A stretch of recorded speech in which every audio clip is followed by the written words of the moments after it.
Our story tonight begins tonight with a young warrant officer in the United States Army who gets transferred to Bolivia and to the Bolivian embassy. And at the embassy, he meets someone I won't mention. meets Ruth, and on his they were married. And on his next assignment is the Nike missile base in Hammonton. And there they go, and among the children they have includes Arlinda. Good. And so Linda was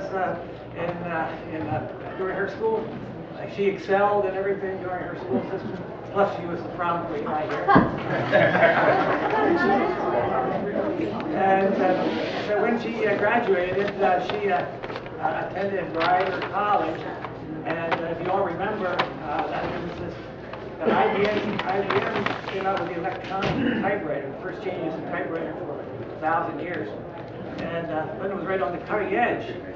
And so one of her clients was the Cashan agency. And so she came to Hammonton and sold the Cashan agency an electronic typewriter. Then with Judge Green, he neutralized Ma Bell, that you could buy your own telephone systems. She again came to Hammonton and sold Cashan agency the first telephone system. And then she came to Hammonton and to sell them their second telephone agency. And we all know the rest. The rest of the story. Right. And so, The rest is I had to marry her, or else I couldn't afford it anymore. For whatever IBM, it's still the same. But anyway, Linda and Nick have both been the great contributors to the community. Of course, you'll hear it as the Cashan name has in the past. Linda was voted Citizen of the Year by the Lions Club, and she has been one of the persistent advocates of downtown Hammonton. And so with that, I'll invite our speaker, Cashan. Thank you. You're probably all wondering why I am doing the family history of the Cashan family. No, they're not. But I guess it's because Bill comes to the coffee shop every day, and so he sees me every day rather than Nick. And he said, "Can I do a presentation on Casciano's coffee shop?" And I said, "I've told that story so many times since I've opened it, and it's only 5 years old. It's really not historic society. It's, your group's sort of history." So I said, "Why don't we go all the way back to the first Casciano, and then Cashan, and then back to Casciano?" And of course, he loved that idea. So my little creative idea got me into all of this extra work for myself. Because honestly, we really have never really done it or organized it, and everyone in my father-in-law's family now is deceased, and his siblings.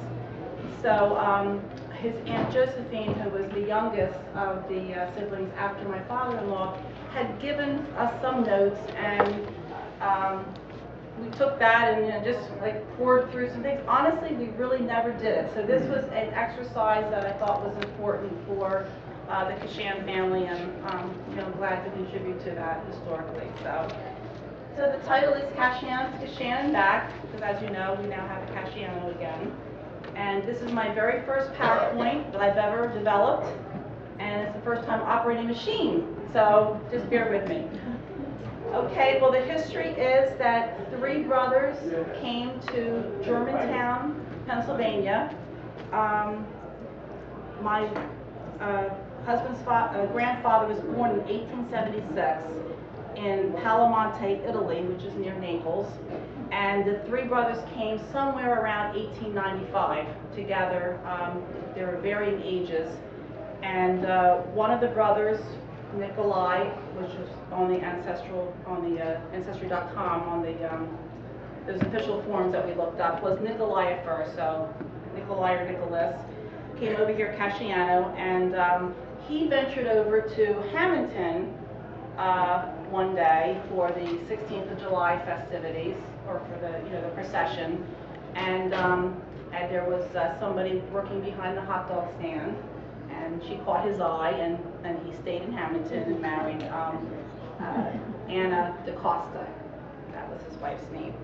And the other brother, Biagio, went from Germantown to out west to California. He was headed out west to California because he had a health problem, some sort of breathing problem or whatever.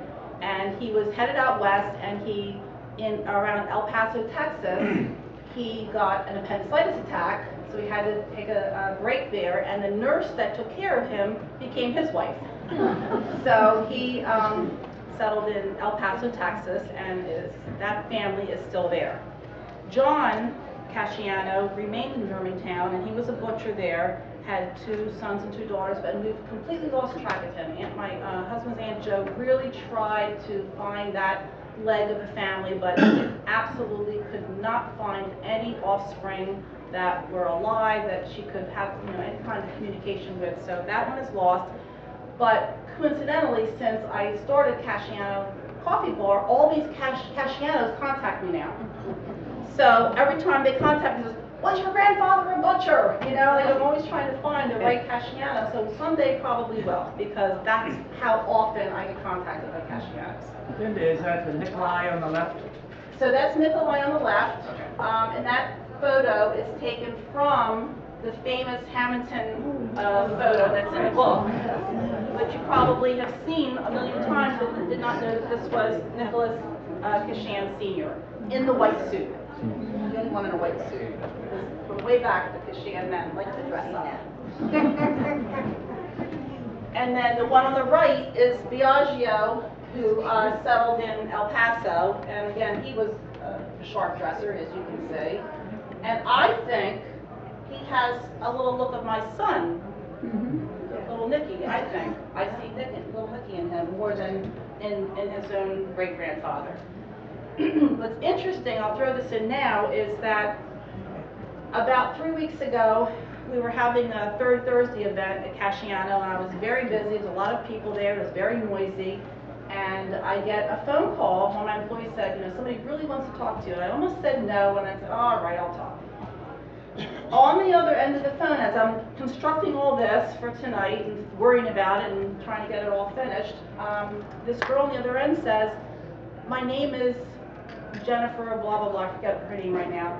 But I'm looking for the Cascianos that are on the East Coast that are part of something. And whatever she said, I forget what clue she said. I said, I think that's us. Is your mother or your Aunt Margie? Yes. I said, well, Aunt Jo, that's it. It was like this big revelation that she called in that night, and she is Biagio's granddaughter. And she's Nick's age. It's uncanny. 42. It's just uncanny. So his granddaughter called my shop 3 weeks ago and connected us. She was so excited. She said, we're going to all jump in the car and we're going to come February 7th. Listen to you. Okay, well, I'm getting carried away. Where is she? El Paso. I'm sorry. She left El Paso and she lives near Austin. She's in Texas. She's in Texas. Her whole entire plant is still in Texas. So anyway, that's just another coincidence of the Casciano thing. So then we go on here, and then I have this photo because it's actually, I don't know, like some families have a lot of photos, but this family doesn't have a lot of Mr. Cashan. And he was, it would seem that we would have more, but we don't. So this was like a photo that they really, really treasured because it showed him, his mother-in-law, who he was extremely close to because his wife died early. But when did she die, hon? In her 40s. And then this one took care of all of the, the family, and she cooked, and she was just, he loved his mother-in-law. So just in case anybody questions, they carry the chair. My husband does love his mother-in-law, but she's not too happy with him.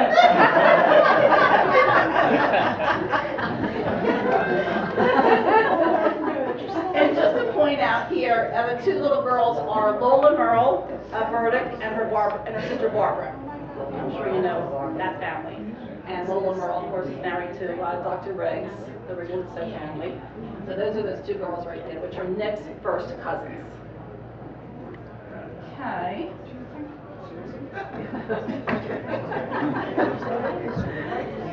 So to continue with the Cashan family from Nick Sr. down, now that's my father-in-law, obviously all the way to the right, and his siblings.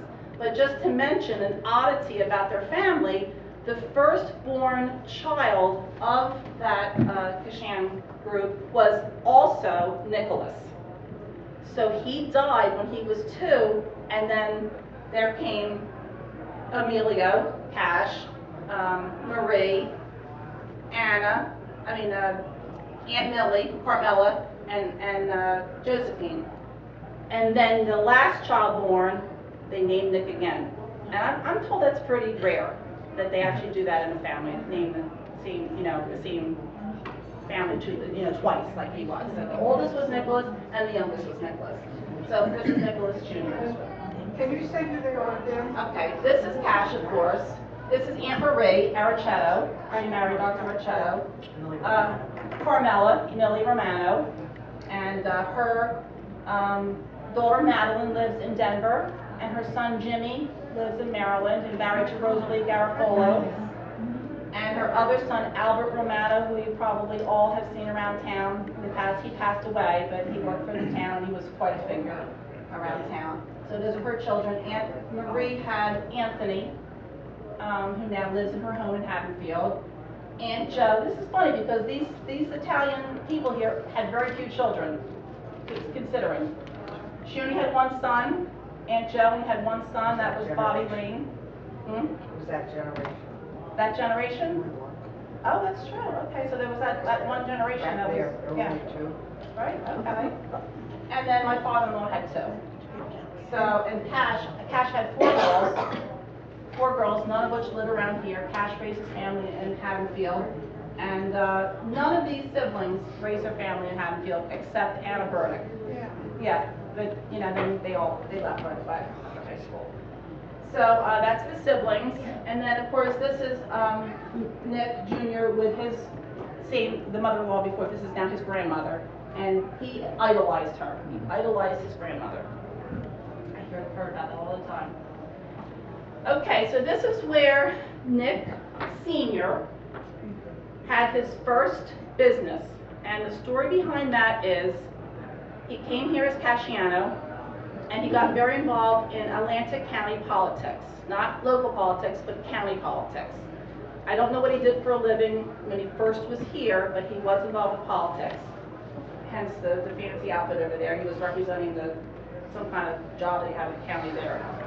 And they said to him, if you change your name to something less Italian, now this makes no sense because he lives in an Italian town, he's going to take care of Italian immigrants, but if you change your name to something less Italian, we will take care of you, we'll give you a job, a good job and a good service or whatever, and one of the things that we'll do is we'll make you an official Italian interpreter for the county. So he apparently, according to notes that Aunt Joe had scribbled down, he spent quite a bit of money for that day to have his name changed. And once it was changed, a county judge, he had it written down, forget his name, but a county judge gave him the title of Italian interpreter. And that, I guess, was the thing that allowed him to set up an office on Egg Harbor Road at 5 North Egg Harbor Road. So he was right here.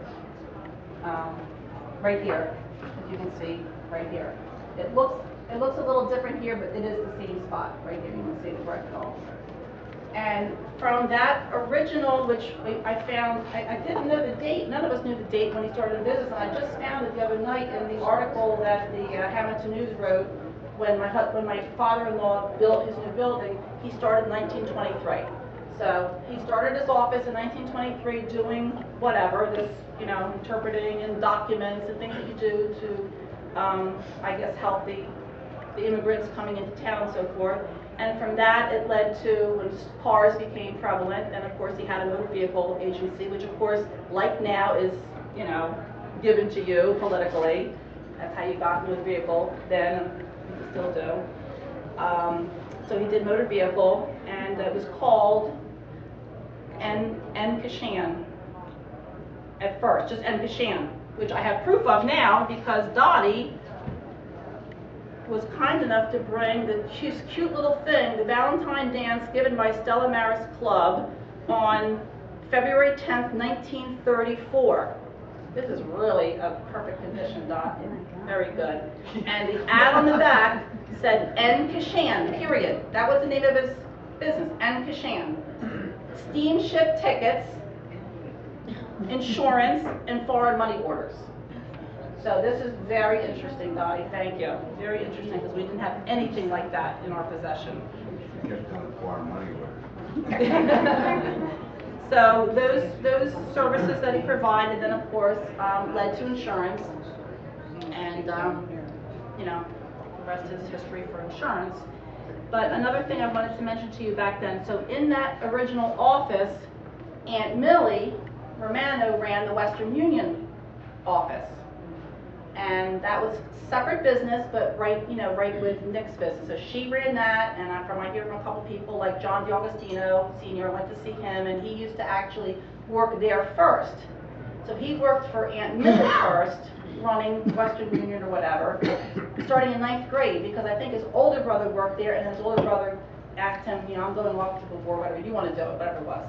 So he started working for the Western Union side, and from that job, it graduated into helping take care of Mr. Cashan Sr., because he had, by this point, had gone blind, so, or started to go blind. So his job was to pick him up from his house on 3rd Street, the Homestead, and with his bicycle, and he would walk his bike and walk Mr. Cashan to the office, and then he'd walk him to the barber shop, and then he'd walk him to lunch every day, because, you know, the meal thing is real important in this whole history of the Cashan family. So Mr. DiAugustino said to me, I remember so clearly, he said, first of all, of course, he loved the diner across the street from his office, which was Frank's at the time. I verified that with Gabe, because Gabe had this very cool thing called the City Directory from 1950, and it showed all the businesses and their exact location in Hammonton. So I wasn't sure that it was Frank. At that time, it was Frank's. Linda? Yes. I think it was Sam's Diner. You know what? I thought it was Sam's too. Yeah, it was Sam's Diner. Okay. Frank's came in after that. Okay, thank you, Rita. Thank you. With Sam Abba. Authority. Sam Abba. Sam Abba, okay, all right. That's where he ate them, at Sam's Diner. All right. And then his other favorite place, which I thought was interesting because I never heard of it, and I always like to hear about the downtown stores and businesses, you know, that were in the area, was a place called Basile's. Am I saying it right? Basile's Fish Market, next to Alito's Market. And he loved to get, according to Mr. DiAugustino, a half a dozen raw oysters. That was his favorite thing there. And he tried to get John Senior to eat one, and he would never eat one. So that was his contribution to, and then when he got his license, then he was allowed to now get Josephine's car and now drive Mr. Cashan back and forth all over the place.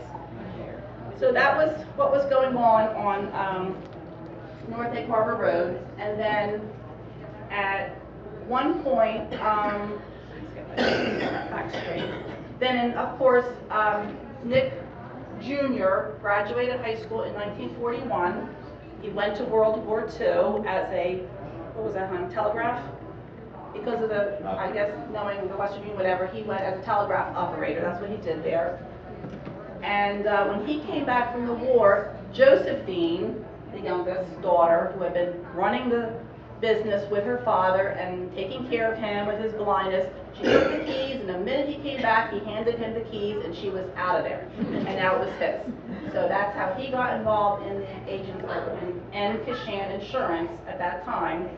And then in 1946, he incorporated under his own business name, but it's still called Cashan Insurance, but incorporated under his business now. And he offered a variety of insurance products at that time. A couple of people that I know Gloria DeLuca worked there at that time. And this is another coincidence about Casciano. I'm behind my counter, this is about 2 years ago, and this woman comes in, and she was on some kind of a bus trip that had stopped in Hammonton or something to do with a bus trip, but her daughter lived there in Hammonton, so she made a point to come visit her. And she's saying to me, she says, oh, I love to visit here because I used to work here, I went to high school here, and I worked at the greatest office. I love this office, I love who I worked for. I said, who did you work for? I worked for Mr. Cashan on North End Harbor Road. I said, oh, interesting. That was my mother-in-law. She couldn't believe it, of course. She said, I said, Casciano. Well, that was the real name. So, you know, I explained the whole thing to her. So, another coincidence of having Casciano and how it all relates back. That's why this whole story is kind of like makes sense to me, because it just all ties in. It all ties in with all these different coincidences. You'll hear another one in a minute. Okay, so then over here is them in the front. Now, I don't know, I need my help from my historian, who this fella is, but this obviously has to be John Mazzio, correct? Would you agree? Yeah. That's got to be John Mazzio right there. Everybody agree? Rita, I Tony? don't know, I can't. You don't think so? That I could recognize that. I think so. I think that's John Mazzio, and I don't know who this is, but I have a picture, you can look at it later if you want. I'd love to know who that is, see if we can connect. Someone else who worked there was Kay Neal. Kay Neal, I have that, I was just Yeah. going to say that, yeah, Kay Neal, who just passed away, right? Yes, that's Right. So she worked there in the old office. So the only ones I know about are this Gloria, Kay, and John DiAugustino, along with the family members, worked in the old office, the first office. So then, from 1952 to 1956, you know, he built his new building in 1956, but from 52 to 56, where do you think he moved? Going back, this is just his high school picture. So I don't know who these people are either, but that's Nick in high school graduating, and these two fellas. So if anybody has time to look at that closer when we get done, you know, it'd be nice to know who they are. Okay, from 1952 to 1956, he moved from the little Galdiano building to what was called the Giacomo building at the time for 4 years, from 52 to 56. And guess what else is in that exact location? My store. Is that unbelievable, honestly, the coincidence? Yeah. So he was there for 4 years after he outgrew 5 North End Harbor Road. He went here, and people had told me that back then. I think your father-in-law's store was here, your business here, and so I wasn't sure. And then Mr. Drogostino said, absolutely, we're at 5 North End Harbor Road. So I said, okay. And then somewhere along the way, I read they moved here for 4 years. So that's another coincidence. Last stop. Okay, so if I go back here now, then of course in 1948, Nick Jr. married Josephine Esposito. A beautiful wedding picture there. And let's see what I'm missing here. And then they had 2 sons. Calvin, Nick first. Nick Emilio. So he was named for his grandfather and his uncle, Emilio. And then Calvin Joseph. I don't really know who Calvin was named for. I think Josephine just liked that name. So, and then there's a picture of the family together. And then, I guess then we go to the 1956, Nick Jr. built his new building at 11 South 3rd Street, as you can see over there. And by this time, he changed his name officially to Cashan Agency. The building was designed by William D. Faint.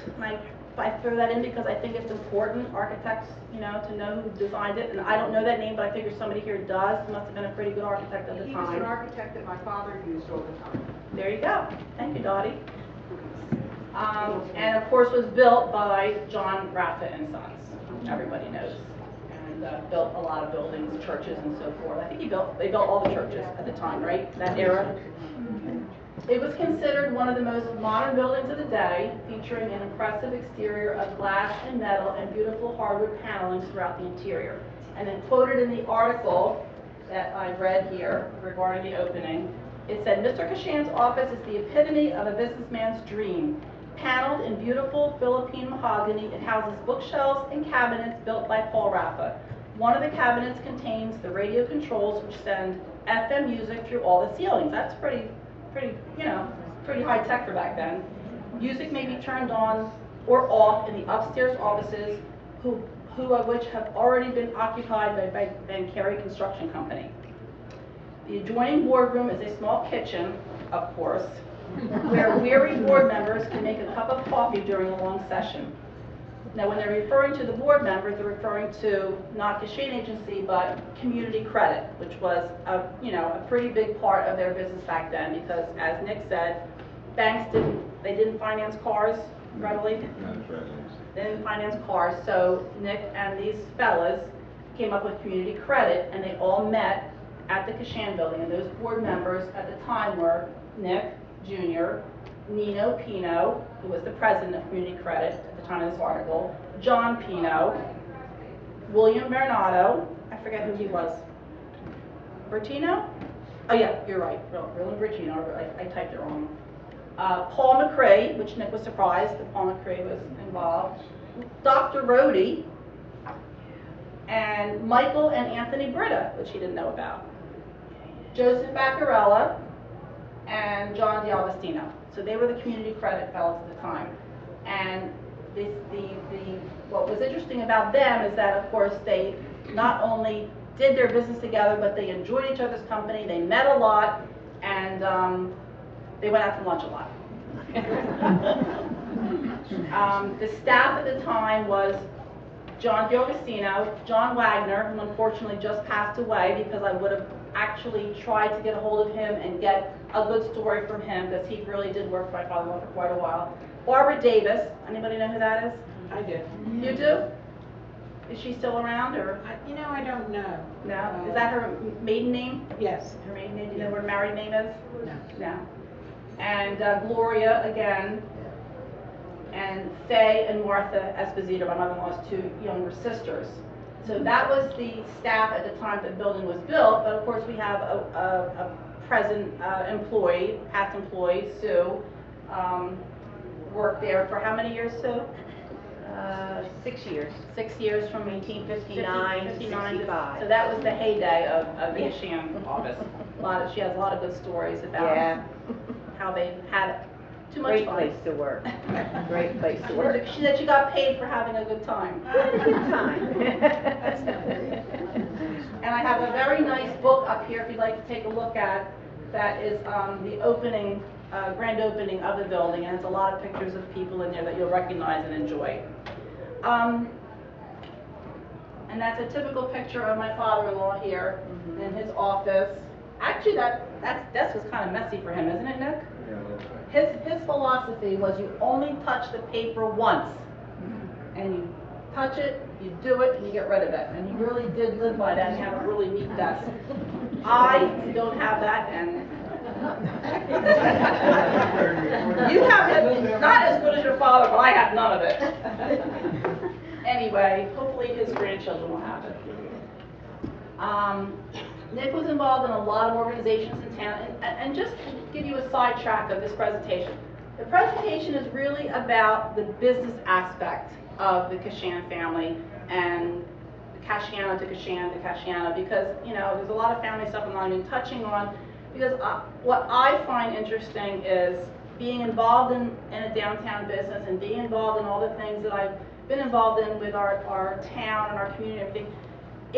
It's interesting to know how things evolve and change business-wise and businessman-wise. And the time that my father-in-law was in business, and I heard a lot of stories, it's all kind of through osmosis that I know all this, Nick's stories, his mother's stories and things like that, and just stories that I hear from the people. But he was involved in business in a time that was just fantastic. It was, after the war, and people were, pretty secure and pretty comfortable. And the other thing about the businessmen and the businesses of that time is that they really were mostly all centered downtown. And the businessmen that were running these businesses hung together, and they went out together, and you saw them all the time. You saw bank presidents, you saw all the people. It's different now. Like you don't even see your bank president, because it's some bank that's been bought out 16 times. You know what I mean?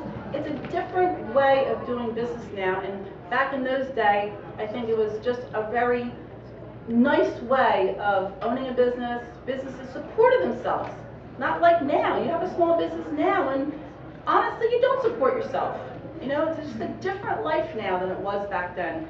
Everything was centered around the center of this community, their churches, everybody was down there, you saw them. Am I explaining it right, Nick?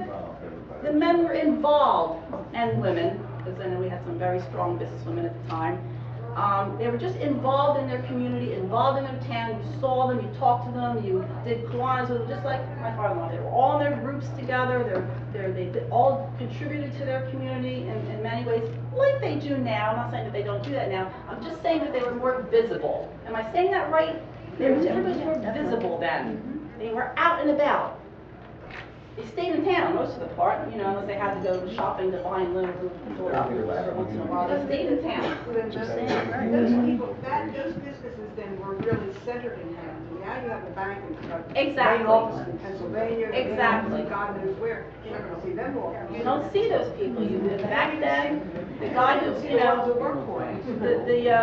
what's his name, Colasurdo and Yoka, he had this big office. He was there in the office, there in Hammonton. Yes, Tom? I was in the Kiwanis with Mr. Cashan. Were you? And all the group of those guys, they were always, we were together everywhere. It was like, I was a kid, but they made me feel like part of the group.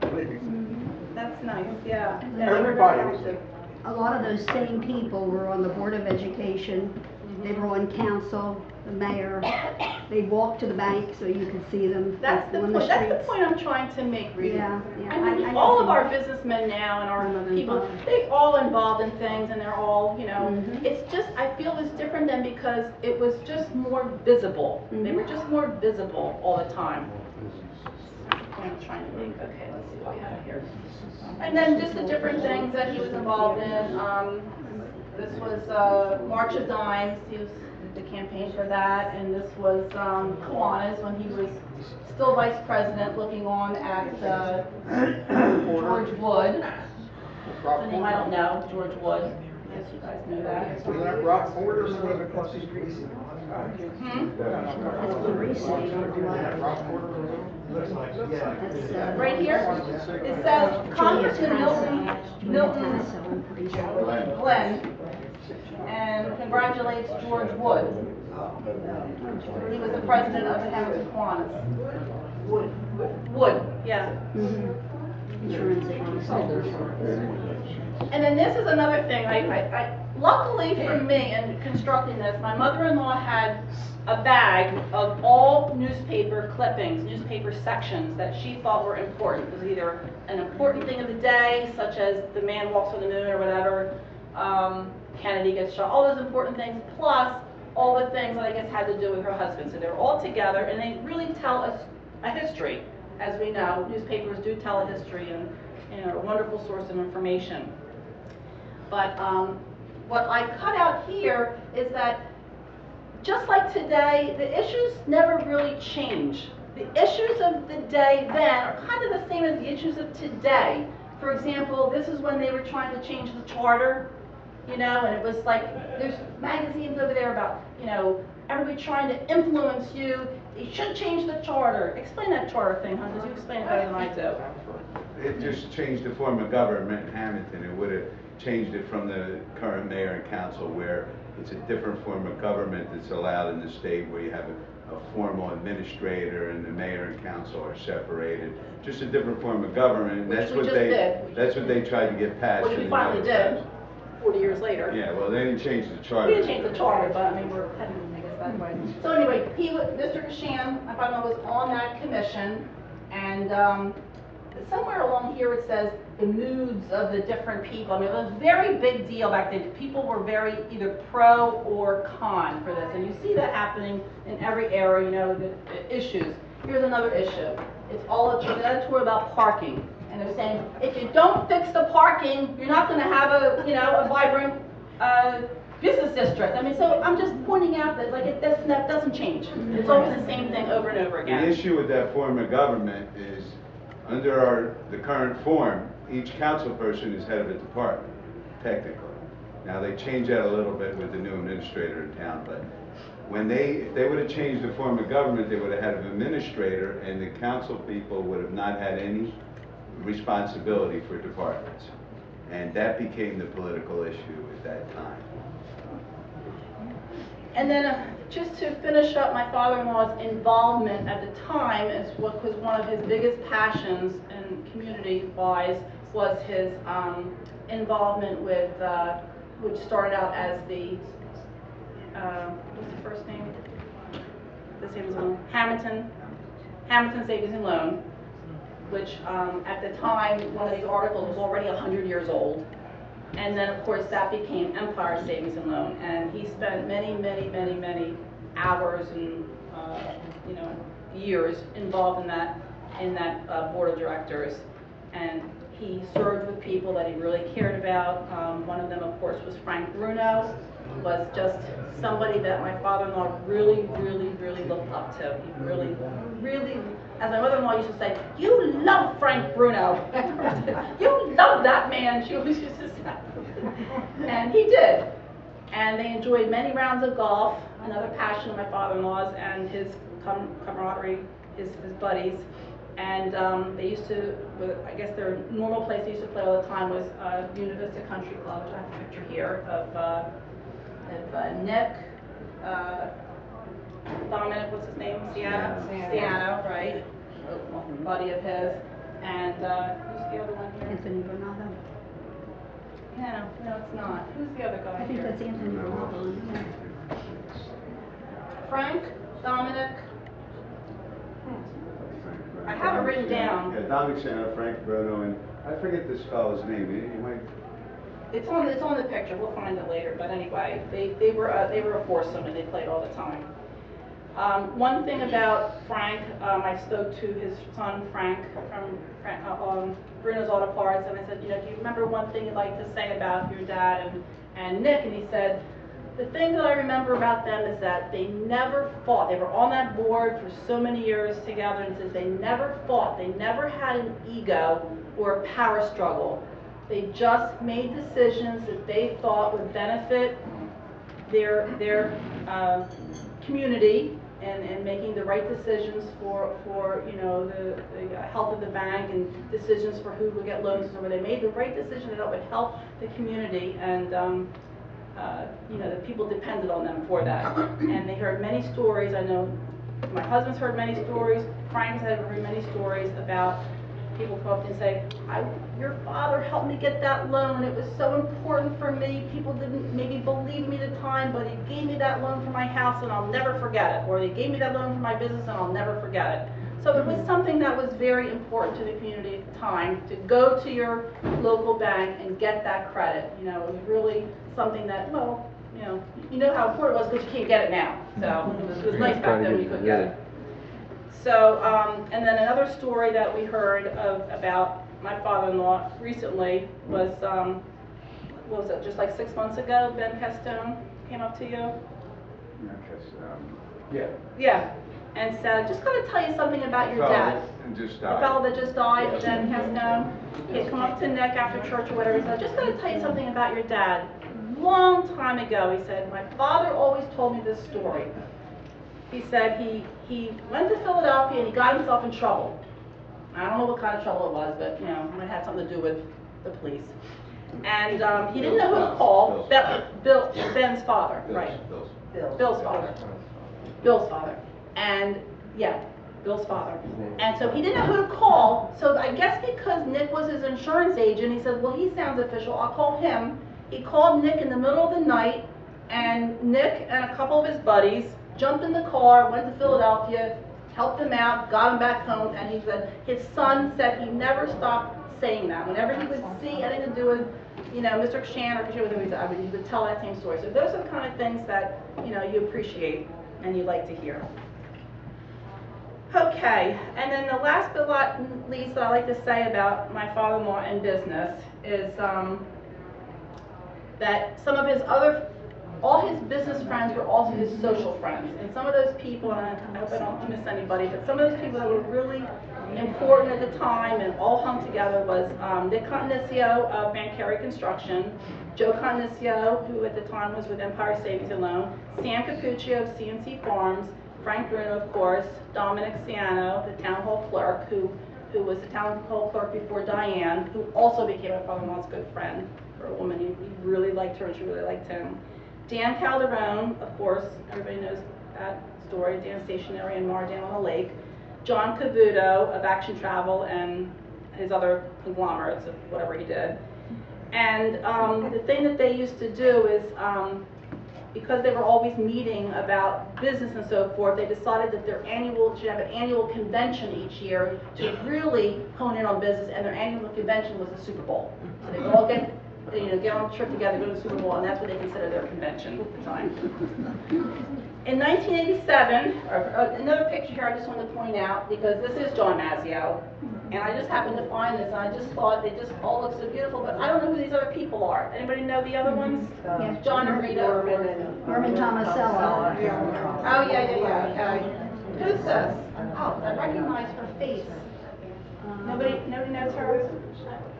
I feel like I know that face from somewhere. But anyway, that's their class reunion, and my point here is that, when you were friends in high school, you just stayed friends, and you enjoyed each other, and, saw each other all through town. In 1987, here's another picture of the board of directors, and it's all the people on the Empire Savings and Loan and Hammonton Savings and Loan when they switched over. And here's my father-in-law looking at some kind of artwork, which the reason I picked this is because I guess this was maybe one of those auctions or something that they do with art or whatever, but I just know that all three of those paintings are now in his house. So whatever they were auctioning off, of course, he felt obligated to buy, and it's all sitting, because I have them in my pile now of stuff from my mother-in-law's house, all those pictures. And then, of course, another Empire thing. He was always, happy and proud of everything that they did until, of course, 1987, they built their big new beautiful headquarters on 206 in the White Horse Pike. I could not switch that around for some reason. He just screwed that one up. But he's on there as the board of directors building that beautiful building. And as we all know, especially people in the banking industry, what happened in the early 1900s with the savings and loans and the unnecessary witch hunts that went on back at that time. But Empire went under. People lost money. It was a very, very sad, frustrating time in my father-in-law's life, and so sad and so frustrating that actually is what I think killed him, because he died in 1991 at 68 years old. So that's the sad part. Everything else in my father-in-law's life was very happy. That was one sad part. And in 1952, 1952, wait a minute, 1952, Nick was born, and he was definitely the light of my father-in-law's life. He could not wait for this kid to be born, and the story that he told many times is that he was born in Pennsylvania Hospital, and my father-in-law was so excited. I forget what he did, but he walked across the Ben Franklin Bridge and walked back. What was that for? I forget. Because, I don't know, he was in Philadelphia, and I was born in Philadelphia, he was in Camden for something. So in Kansas, he walked across the Ben Franklin Bridge when little Nick was born. But anyway, Nick the third, who's unofficially the third, because he really isn't the third, because he has a different middle name than his father, but they called him the third ever since business started, because it would differentiate between junior and the third. And Nick always had a lot of good memories of being in his dad's office. Of course, many of those memories included the frequent trips to Ideal Bakery. And when he didn't go, one of the secretaries would go to Ideal Bakery for him. And of course, the ones that took him home from school, that he came to the office, they always had to stop and get something to eat before they went home. So those were his good memories. But Nick saw his dad conduct business with customers, insurance companies, and fellow businesses in the community, and learned that your reputation was extremely important, and that your word was more important than any written contract. And this approach to business was the way he conducted himself when he graduated from Villanova University in 1974 and joined his father at Cashan Agency on 11 South 3rd Street. And I guess you could do that in those years. I don't think you can do that anymore, unfortunately. But over the next 17 years, my husband grew the agency from 12 people to 50 people in the early 1990s. At the end of 1991, Nick and his brother Calvin moved the agency to the building, coincidentally, that his father built for Empire, And everyone thought it was the Cashan building, but it wasn't. It was owned by the Roans at that time in Vineland. And then they renamed the business Cashan and Company at that time, which more encompasses services that they now provided by their firm. And in the meantime, he marries Linda Ruth Wickham. That's my wedding picture. And we had a beautiful family, have a beautiful family. Nick's in my family, our 3 children, Nick, the 4th unofficially, Courtney and Olivia, and this was on my special day as Citizen of the Year, which was a very wonderful evening for me. And I just figured I'd throw in a couple of my family pictures at this point. On the right is my dad, and he was a glider pilot in World War II, as I might have mentioned. And on the right is my mom and my 2 sisters. And the absolute famous saying, who's the mom and who's the sister? I mean, can you really tell? Look at her. That's my mom. And then Your mom is which one? on my wedding day, my mom and my dad passed away in 1995. Nick passed away in 91, and my father passed away in 1995, and he was 74. And then recently with my brother, my sister, and myself with my mom on her birthday right here in Frog Rock. And that just brings us all the way to the very end of my purpose for this talk, and that at the end of all this, I decided my husband sold his business to a large insurance broker in 2001, and then they moved them to Marlton, and then in 2006, I said, they're gone. There was no Cashan name in Hammonton anymore, and this building came up for sale. Everybody knows this story, I've told it 1,000 times, but Nick was playing golf, and I called him up and I said, this building's for sale, we have to contribute to the downtown revitalization. I want to get this building because it's a mess, and I want to save it, and blah, blah, blah. So we got the building, which was Hammonton Photo Center, and it was a very vibrant business for 50 years. But Joe had passed away and had been sick for a couple of years, and his complete, hoarding personality that he had, he never threw anything away. It was a complete disaster. Everything from every square inch of the place was covered with items that were no longer saleable. I mean, he had in the basement, from floor to ceiling, I can't tell you how many feet of it, he had flash cubes. What were you going to do with flash cubes, in the new millennium? But he never threw anything out. All of his chemicals, any chemical that he's ever used was, old barrels of it dripping all over the place. It was just really a mess. It really was a mess. You could not see the building through the mess. You really couldn't. But I still wanted it because it was in the middle of the block where some other young, progressive businessmen, Johnny DiDonato and Jim Donio, had bought the 2 worst buildings on the block, Rice Hardware and K&H, and started fixing them up and made them into, much more beautiful spaces. And I said, this is just a building to have. Make sure that it gets into the right hands. So I bought the building, and I wanted to somehow get, Cashan name associated with it. So we decided to do coffee, since we all love coffee. My family loves coffee.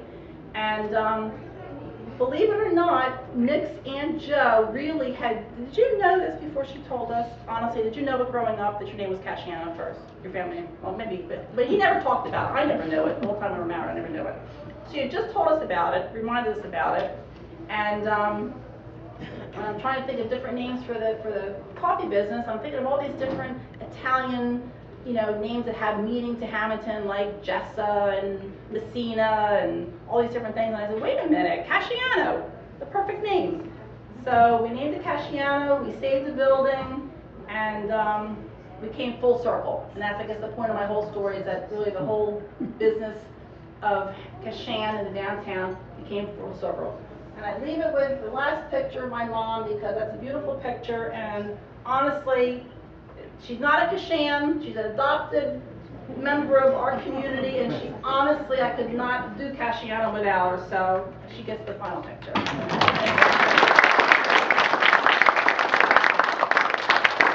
And one more thing here Dottie gave me, which is interesting, you know, is Cashan Agency Insurance on North Egg Harbor Road. So this is after my father-in-law took over, and it's an actual insurance policy from Travelers.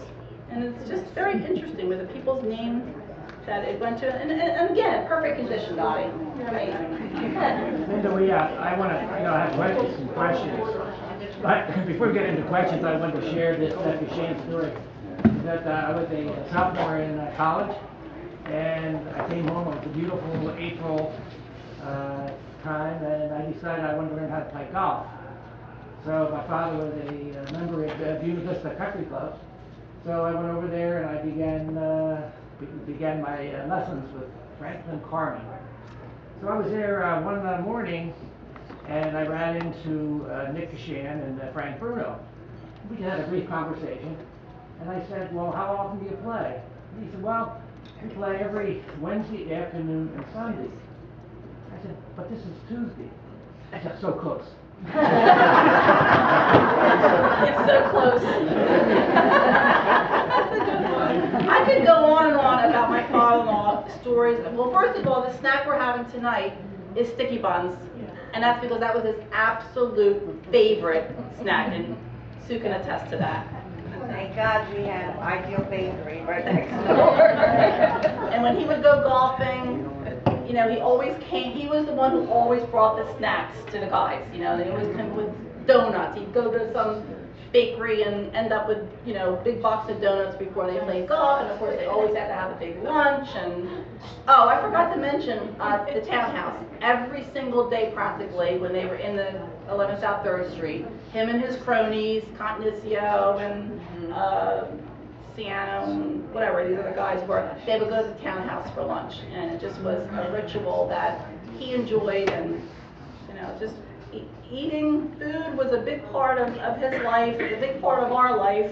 His Aunt Jo is the one who actually grew Haddon House food business with her friend and her partner, Harold Anderson. So food is just really a big part of the Cashan story. And I don't quite have a food story yet of coffee, but I think someday somebody in my family, one of my children, will actually have an actual food emporium. I'm just seeing it. I'm seeing a vision of it right now. Any other questions, Dottie? Yeah. Can you say something about 3rd Street and the pickle? Oh, the pickle business? I know you guys Nick, have a you lot do that. of information, but that's very interesting to me. That was one of my father's first jobs. Was he would go and he sold pickles. He worked for a company, and In Camden, right? In Camden, and he would get on the train. He was really with the fellow that started Haddon House Foods he worked Which with. to me is very interesting. Yeah. Knowing Harold, and being on 3rd Street, and they had that business there. And very few people know that the Costa family were olive importers. And they still are. The grandchildren, great-grandchildren, we don't have much of a communication with them, but they are still in the olive importing business. How about that? Where, Nick? Do you know where they're located? I think there's somewhere. Now that they do it as a middle person, they make the arrangements and they get shipped here. So they're not really handling the olives, but they still had all the connections in Italy and Spain. And so I think they're in Pennsauken. I'm not positive about it. And Joe and Anna worked for them for years. But the other fact she didn't mention, I haven't played golf since 2006 when she bought that building, so. That's not true. Well, Any other questions or comments? With all the food, then how does Nick stay so trim? Let me tell you, I ate more cinnamon buns in her mother and father's bakery, the pizza, the cinnamon buns, and the cream donuts. I think I OD'd on them. I think your family contributed to a lot of calories in Hammonton, huh? Yeah, Nick was quite chubby when he was young, just for the record. But he gets good care now. Yes. Anybody else? Well, thank you very much for listening to our Hammonton.